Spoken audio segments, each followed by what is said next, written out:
Welcome to World Ocean Radio. I'm Peter Neill, Director of the World Ocean Observatory. As climate changes and temperatures rise, we are now fully aware of the melting glaciers and the substantial freshwater entering the ocean in record volume.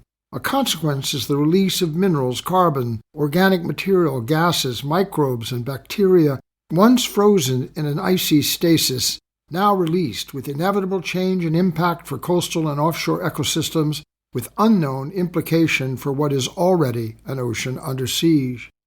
The ocean is a 70% of the Earth's surface laboratory that contains, beyond marine animals and plants, a wealth of biochemical value. Every time we poison that water, or those species, we set in motion a process that we did not foresee, do not fully understand, a progress for which we are not prepared. Each element, majestically large or microscopically small, represents an opening toward decline or an opportunity toward a discovery to be made with enormous implication for future human health. The ocean is our essential pharmacopeia. We already know some of this value from familiar projects derived from marine life and applied as pharmaceuticals, antibiotics, vitamins, enzymes, peptides, food supplements, antifreeze, biofuels, painkillers, and cancer treatments.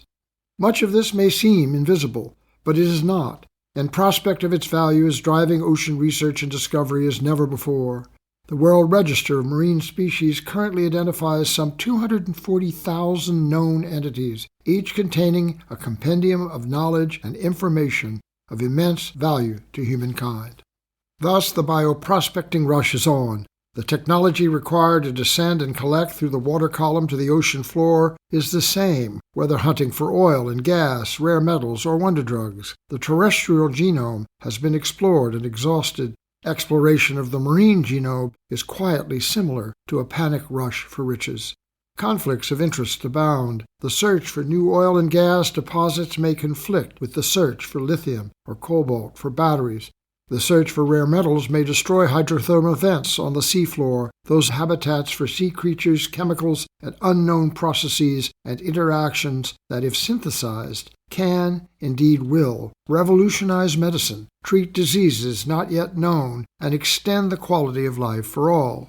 To date, thousands of patent applications have already been filed to capture the proprietary value of marine resources. Each patent granted is an assignment of common value to an exclusive agent for development for profit.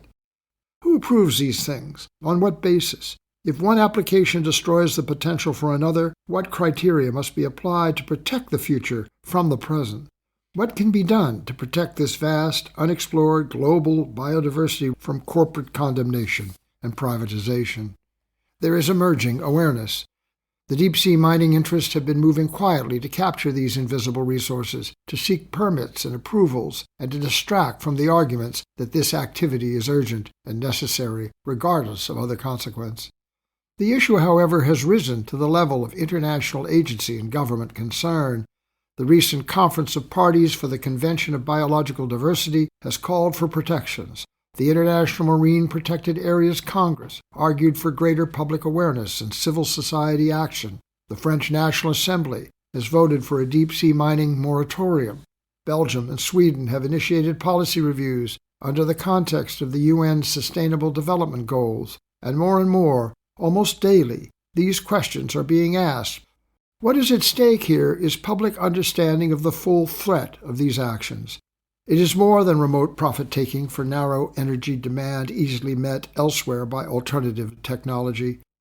Are we prepared to approve and permit this further attack on the ocean commons and its essential value as a place for healing and health?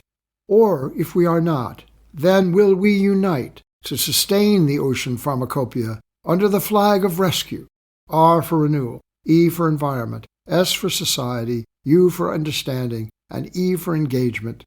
We will discuss these issues and more in future editions of World Ocean Radio.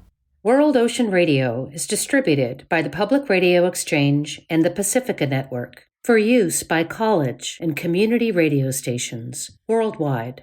Find us wherever you listen to podcasts and at worldoceanobservatory.org.